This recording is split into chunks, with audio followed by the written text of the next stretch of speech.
Bonjour à tous, bonjour, bonjour. Alors, je reviens ici dans cette vidéo afin de répondre à Monsieur Zemmour et ses polémiques incessantes sur les musulmans, sur le prénom des Français en France. Et en fait, ils veulent se faire tout simplement plus roi que le roi. Alors, si tu me regardes, mon petit Zemmour, je voudrais, toi qui es un fan de Napoléon, et normalement, de ce que tu dis, je te tutoie parce que on se connaît depuis le temps. On te voit tellement à la télé que tu n'es plus un inconnu. Donc, on se permet de te tutoyer comme tu nous négliges un peu de cette suffisance que tu prends par rapport aux femmes musulmanes, aux musulmans en général.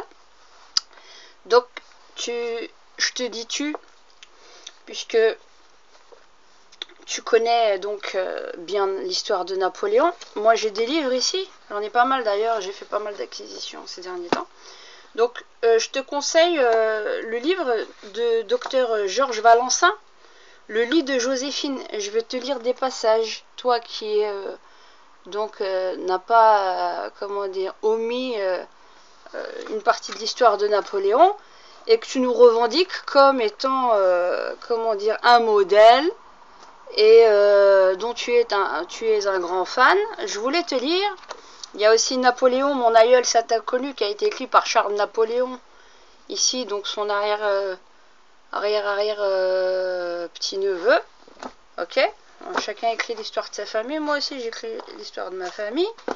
Et donc, je vais vous lire pour tous ceux qui me suivent ici sur la chaîne. Et ça serait bien que l'on ait donc une vision globale sur ce qu'était Napoléon, qu'on a tendance à idolâtrer quasiment. Donc, c'est un ouvrage de 1971 qui était dans les éditions de la Table Ronde, La vie sexuelle de Napoléon et Joséphine. Voilà. Voilà, moi je vais chiner dans les anciens bouquins. Et donc, voilà. Donc, pour qu'on sache de quoi nous parlons, puisque monsieur nous préconise à tout va Napoléon, Napoléon, Napoléon, ben, il faut qu'on puisse comprendre quel était cet homme. Alors, on va parler le comportement sexuel de Napoléon, d'accord? Il y a ici le mariage de Joséphine et de Bonaparte, ok? Qui était Joséphine, le comportement sexuel de Napoléon. Donc, mais moi je voulais sur un autre titre, il y avait un autre, les anomalies sexuelles chez Napoléon. Ouais, ça aussi c'est très important. Alors, on va commencer par ça. Les anomalies sexuelles chez Napoléon, je vais vous lire un petit peu. Les anomalies sexuelles chez Napoléon ont été fort discutées. On l'a soupçonné de sadisme sexuel, porté aux accès de violence. Il est possible qu'il s'y soit livré dans l'alcôve. Déjà garçonné plutôt que de son prénom Nabulion, on se servait du nom de Rabulion, le querelleur, pour l'appeler. Élève à l'école militaire, il démolissait à coups de pied un confessionnal parce qu'un prêtre lui avait dit du mal des Corses. Plus tard, lors de vives contrariétés, ces crises de violence furent innombrables sous forme de coups de cravache, de pieds ou de gifles, même à des officiers. D'une façon plus anodine, il se prenait à piétiner rageusement son chapeau jeté à terre. Avec Joséphine, il s'était laissé aller à lui déchirer des robes et la pincer ou l'empoigner à la faire pleurer. Il mit une fois le poing sous le nez de Marie-Louise. Une nuit, convulsivement, il serra les seins de mademoiselle Georges. Elle dut appeler à l'aide pour se dégager. À Sainte-Hélène, l'empereur confiait l'histoire que lui avait raconté le tsar d'un grand-duc qui avait étranglé sa maîtresse tout en collant ses lèvres contre les siennes pour qu'elle ne crie pas. Cette complaisance à raconter ce crime chez Napoléon pouvait témoigner chez lui d'un écho morbide. Une forme mineure de sadisme masculin est le sentiment de souiller autrui par l'éjaculation, l'urination ou même des matières fécales. Selon le pamphlétaire Goldsmith, qui souvent ne s'est borné qu'à grossir les faits, Bonaparte, au siège de Toulon, avait retiré les hosties d'un ciboire pour le remplir de ses excréments. Une tendance à la pédophilie ou aux amours sexuels des très jeunes s'est manifestée chez Napoléon. Georgina n'avait que 15 ans. Stéphanie de Beauharnais, âgée de 17 ans, en paraissait beaucoup moins. À Berlin, il mettait dans sa couche une autre gamine d'une quinzaine d'années que sa mère attendait à proximité et amenée par Constant, bien informé de ses goûts. Le penchant pour les filles très jeunes était fort répandu à l'époque. Il s'apparentait d'autant plus à la pédophilie que la puberté était plus tardive de 2 ou de 3 ans. La fille d'alors de 15 ans pour l'état civil était biologiquement celle de 12 à 13 ans d'aujourd'hui. Ses règles n'étaient pas survenues et son aspect physique était encore celui d'une fillette. Il est vraisemblable que cette pédophilie masculine s'est répercutée sur le code Napoléon. Il n'a indiqué aucun âge minimum pour les rapports sexuels. Une loi de 1832 l'a fixé à 11 ans, une autre de 1863 à 13 ans. En 1945, on l'éleva à 15 ans. À mesure que la puberté devenait précoce, la loi le situait de plus en plus tard, à contre-courant de la biologie. L'inceste, sans être une anomalie physiologique, en est une, socialement, en l'état des mœurs. Une forme bénigne pour le mâle est le rapport paternel avec une fille adoptive. Napoléon essaya de le consommer.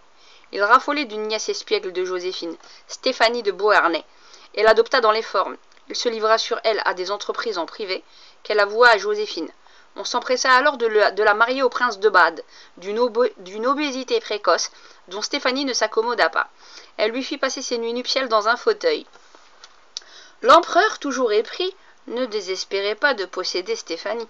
Il l'encouragea quelque temps à se refuser à son mari, mais elle ne persévéra pas, et l'inceste, s'il fut désiré, ne fut pas effectif. Il est fort possible par contre qu'il l'ait été avec Hortense, fille de Joséphine, et ainsi par alliance de Napoléon. Elle s'était mariée à 17 ans avec Louis Bonaparte. Immédiatement enceinte, à sa lune de miel, de nombreux bruits coururent que le premier consul avait été l'auteur de sa grossesse et qu'il avait voulu le faire endosser par son frère en lui mettant Hortense dans les bras. Elle s'arrangea, selon ses mémoires, pour faire dire à son accoucheur Baudeloc, le plus expérimenté d'alors, que les enfantements prématurés de 2 ou 3 semaines étaient extrêmement fréquents. Elle s'empressa de l'annoncer joyeusement à son mari, comme si elle prévoyait déjà accoucher anormalement tôt par rapport à son mariage. La fureur de Louis d'apprendre sa femme enceinte de suite et son éloignement d'elle très peu après sont insolites comme le furent aussi les attentions excessives de Napoléon pour le garçon qui naquit ensuite. Il en aurait fait son héritier si son frère ne s'y était pas opposé farouchement. Ce garçon, selon Constant, devait ressembler à l'empereur bien davantage que le roi de Rome.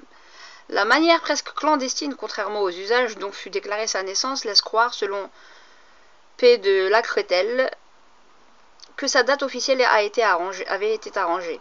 L'inceste de Napoléon avec Hortense aurait contribué à faire monter son mari sur le trône de Hollande, ce qui fut déplorable pour l'Empire, et il aurait aussi retardé le divorce de Joséphine. Lorsque le garçon d'Hortense mourut, l'empereur ne reporta pas son projet d'adoption sur le deuxième fils d'Hortense, comme s'il lui avait été bien moins proche et ainsi parfaitement indifférent. Napoléon à plusieurs reprises a été accusé par Joséphine d'avoir eu des relations incestueuses avec ses sœurs. Aucune d'entre elles ne fut un modèle de vertu, bien qu'on les ait probablement calomniées en leur attribuant encore gamine des aventures galantes à Marseille. Pour Caroline, en dehors des accusations de Joséphine, sa liberté de propos au sujet des particularités sexuelles de Murat était telle avec Napoléon que l'on pouvait se demander jusqu'où était allée leur intimité. Sur Pauline et Napoléon, l'on est bien mieux fixé. Je suis au mieux avec mon frère. Il a couché 2 fois avec moi, confiait-elle. Vous aimez les incestueux apparemment. À son ancien amant, confiait-elle à son ancien amant de Sénonville après le 18 Brumaire. Au début de l'Empire, suivant un ami de Volney, Joséphine un jour accourut voir celui-ci qui habitait au Louvre pour s'écrier en sanglots « L'empereur est un misérable, je l'ai surpris dans les bras de Pauline. » L'impératrice s'en alla ainsi ensuite brusquement. À l'île d'Elbe, où Pauline avait rejoint Napoléon, il est douteux que leur pratique incestueuse ait été possible. Trop de gens en espace clos les surveillaient, mais le directeur des mines, Ponce, fut surpris de les voir s'embrasser sur la bouche. Fouché, lorsqu'il a affirmé l'inceste entre eux, a employé pour décrire les charmes de Pauline les mêmes termes que Napoléon avec Las Cases, ce qui laisse penser que l'empereur se laissa aller aux confidences avec son ministre de la police. C'est surtout l'état des idées et des mœurs dans la famille Bonaparte qui a accrédité la possibilité de l'inceste, Caroline en avait été accusée déjà avec Joseph lorsqu'elle vivait chez lui. Napoléon, qui se croyait au-dessus des lois et de la morale, n'avait de plus aucun préjugé suivant Frédéric Masson. Il confia à Sainte-Hélène: « Qui m'empêche de baiser ma sœur ?» Ah, monsieur Zemmour. Qui m'empêche de baiser ma sœur? Pauline, pour mieux persuader Christine de Matisse d'être la maîtresse de son frère, lui affirmait: « Si Napoléon disait « je le veux », je lui répondrais « je suis aux ordres de sa majesté ». Caroline et Pauline ont d'ailleurs pratiqué une manière d'inceste imaginaire avec Napoléon en lui procurant de nombreuses créatures pour son lit, comme si elle-même avait allé y entrer. Lui-même leur manifestait une vive jalousie en éloignant leurs amants. Je ne vais pas tout vous lire parce qu'il y a de quoi vomir. Mais quand on nous relate Napoléon, et que vous, monsieur Zemmour, vous passez votre temps à nous relater Napoléon, on se rend compte que c'était un pervers sexuel. J'ai oublié de vous dire, parce que j'ai pas eu le temps de vous lire le passage, quoique je l'ai lu précédemment, bien avant de faire cette vidéo. Il avait des rapports homosexuels. C'était un homosexuel et un incestueux aussi. Donc tout open bar. Et c'est ça que vous nous préconisez, sans compter son sadisme, son manque de, de compassion, qu'il aimait voir le sang, que tout le monde soit décimé. D'accord? Ça, j'épargne les gens. Si vous voulez lire, il y a de quoi lire sur le personnage. Mais je crois pas qu'on voie trop ce genre de livres, puisque ce sont des anciens. La vie sexuelle de Napoléon et Joséphine, du docteur Georges Valencin, de 60 éditions Table Ronde. Et il y a des choses qui sont connues et qui sont cachées sciemment pour ceux qui lisent la littérature. Il y en a beaucoup qui le savent. Et donc, quand vous nous prenez, monsieur Zemmour, Napoléon à tout va pour un oui, pour un non, vous omettez aussi une certaine partie de l'histoire. Vous faites votre shopping. Donc, avant de venir nous donner des conseils, commencez déjà à regarder bien ce que vous nous préconisez, à regarder quelles idées et quelle idéologie vous cherchez à installer en France. D'accord? Et pour votre gouverne, Éric, c'est un nom nordique à la base qui n'a rien à voir avec la tradition française. Et donc, comme l'histoire continue de s'écrire et qu'elle se continue de s'écrire encore actuellement, et de nos jours, nous sommes en train de l'écrire, eh ben, il n'y a aucune raison que demain, il y ait beaucoup de Radia, de jeunes femmes, de jeunes filles qui s'appellent Radia en France. Bonne journée à vous tous.